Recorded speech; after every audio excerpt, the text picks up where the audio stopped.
আসসালামু আলাইকুম ওয়া রাহমাতুল্লাহি ওয়া বারাকাতুহু নাহমাদুহু ওয়া নুসাল্লি আলা রাসূলিহিল কারীম আম্মা বা'দ। আমি আদিষ্ট হয়েছি আয়াতে মুবাহালা সম্পর্কে কথা বলার জন্য। আসলে পবিত্র কোরআনে আহলে বাইতের সম্মান যে কয়টা আয়াতে আল্লাহ বর্ণনা করেছেন তার মধ্যে অন্যতম একটি আয়াত হলো আয়াতে মুবাহালা, এবং আয়াতে মুবাহালার দ্বারা প্রতিষ্ঠিত হয়েছে, প্রমাণিত হয়েছে আল্লাহর নবীর পরে পৃথিবীতে সকল মানুষের উপর আল্লাহ পাক পাঞ্জাতুনকে শ্রেষ্ঠত্ব দান করেছেন। এই বিষয়টি সন্দেহাতীত ভাবে প্রমাণিত হয়েছে।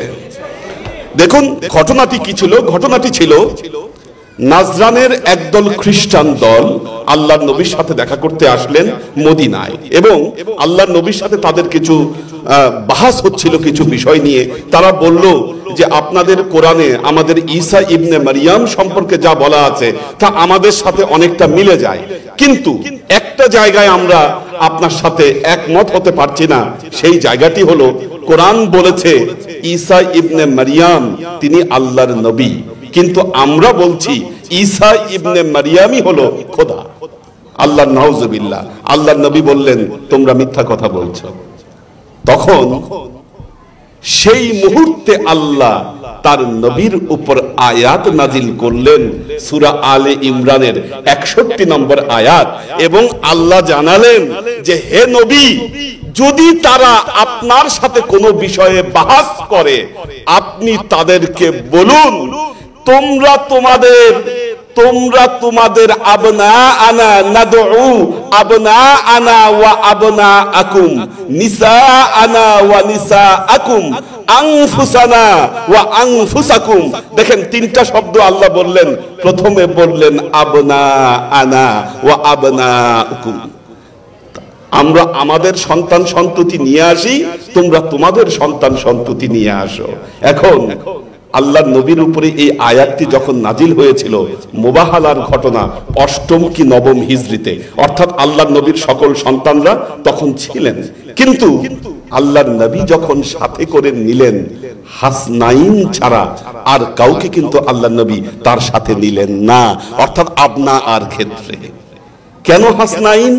কারণ যেই 5 জনকে নিয়ে মা ফাতেমা, হাসান হোসেন এবং মাওলা আলী, যে 5 জনকে নিয়ে আল্লাহর নবী মুবাহালার জন্য রওনা দিয়েছিলেন, পবিত্র কোরআনে আল্লাহ তাদের পবিত্রতাকে ঘোষণা করেছিলেন। যখন সূরা আহজাবের আয়াতটি নাজিল হলো, ইউরিদুল্লাহু লিইউযহিবা আনকুমুর রিজ্জা আহলাল বাইত ওয়া ইউতাহহিরাকুম তাতহীরা, যে আল্লাহ তো আহলে বাইতের সদস্যদেরকে পুত পবিত্র করে দিতে চান, তাদের ভেতর থেকে সমস্ত পঙ্কিলতাকে দূরীভূত করে দিতে চান। এই আয়াতটি যখন নাজিল হয় আল্লাহর নবী উম্মে সালমার ঘরে অবস্থান করছেন। আয়াত নাজিল হওয়ার পর আল্লাহর নবী মা ফাতেমাকে ডাকলেন, হযরত আলীকে ডাকলেন, হাসান হোসেনকে ডাকলেন, নিজ চাদরে এদেরকে আবৃত করে বললেন হা উলাই আহলে বাইতি, এরাই হচ্ছে সূরা আহজাবে বর্ণিত আল্লাহ যে আহলে বাইতের কথা বলেছেন, এরাই হলো আমার সেই আহলে বাইত। উম্মে সালমা বললেন ইয়া রাসূলুল্লাহ, আমি কি এদের অন্তর্ভুক্ত নই? আল্লাহর নবী বললেন তুমি তোমার স্বীয় মর্যাদায় প্রতিষ্ঠিত, কিন্তু তুমি এদের অন্তর্ভুক্ত নও। তুমিও কল্যাণের মধ্যে প্রতিষ্ঠিত আছো, কিন্তু পাক পাঞ্জাতুনের মর্যাদা তোমার নয়। আল্লাহ যাদেরকে পুত পবিত্র করেছিলেন মুবাহালার দিন চ্যালেঞ্জ করছেন কাফের মুশরিককে, তোমরা আসো আমরাও আসবো। যাদের মধ্যে পঙ্কিলতা আছে আল্লাহ তাদেরকে ধ্বংস করে দিবেন, তাদেরকে শেষ করে দিবেন। ওইখানে যদি আল্লাহর নবী এমন কাউকে নিতেন যাদের মধ্যে সামান্য পঙ্কিলতা আছে, আল্লাহর আযাবে হয়তো তারা গ্রেফতার হয়ে যেতেন।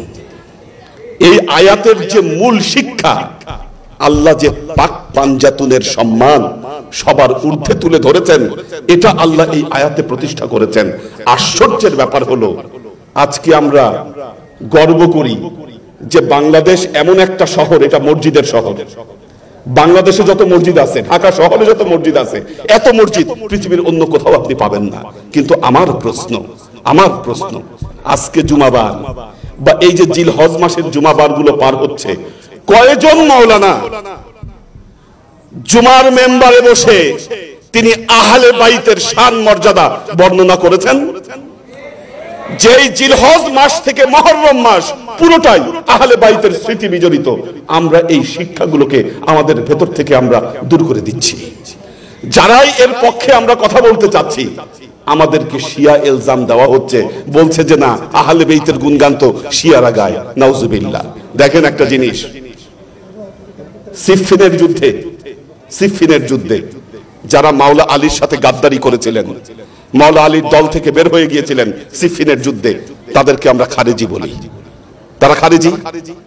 যারা মাওলা আলীর সাথে থেকে গিয়েছিলেন তারা ছিলেন প্রকৃত সুন্নি।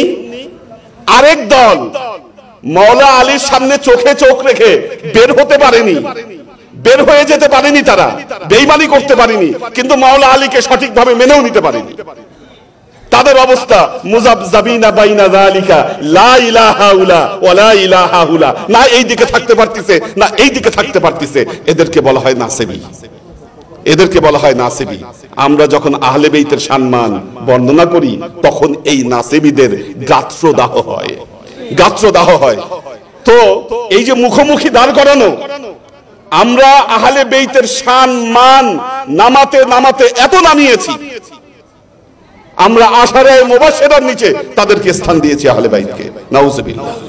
দেখেন সব সাহাবারা সম্মানের অধিকারী, বিশেষ সম্মানের অধিকারী, কিন্তু কেউ আহলে বাইতের চেয়ে সম্মানিত নয়, পাক পাঞ্জাতনের চেয়ে কারো সম্মান ঊর্ধ্বে নয়।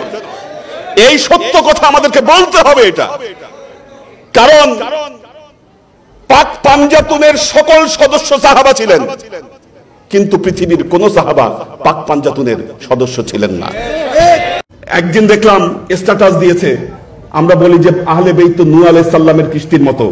একজন স্ট্যাটাস দিয়েছে যে নৌকা চলতেও তো সূর্য তারকা তারকা দেখতে হয়।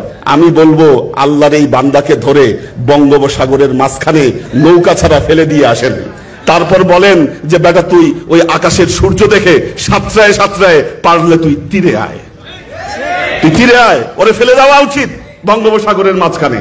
তো শেষ কথা এটাই বলবো, দেখেন এই সত্য কথাগুলোর মানুষ আস্তে আস্তে কিন্তু জেগে উঠেছে, সত্য ফাঁস হয়ে যাচ্ছে। যারা যারা এই সংগ্রামে আছেন তাদেরকে বলবো এই সংগ্রাম অব্যাহত রাখবেন।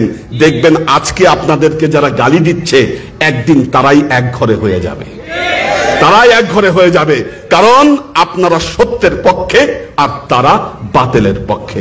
আসসালামু আলাইকুম ওয়া রাহমাতুল্লাহ।